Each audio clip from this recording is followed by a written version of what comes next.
أنا صيدلانية وبقوم بدوري تجاه المرضى من تقديم نصائح وإرشادات، بس بتعرض لتحرش لفظي من شباب كتير أتعبني نفسيا. هل أبطل أرشدهم وأبطل شغل؟ وهل في ديننا طريقة للتعامل بيها مع توعية زي دي من الشباب؟ ما أقدرش أقول لحضرتك يا سيدتي الكريمة وانت بتشتغلي شغلانة نافعة زي دي تبطلي، علشان في بعض الشباب قليل الأدب.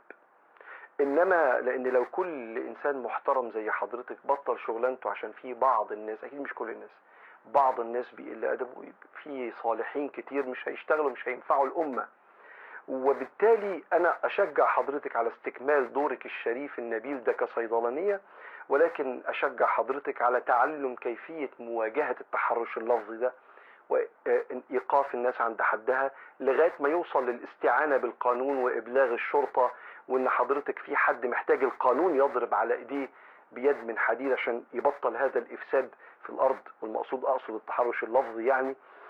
لكن يعني اشجع حضرتك على المثابره والاستمرار مع تعلم كيفيه مواجهه الظاهره دي، وربنا يقويكي ويعني اجرك على قدر مشقتك وعلى قدر تعبك ان شاء الله، واكتر واكتر.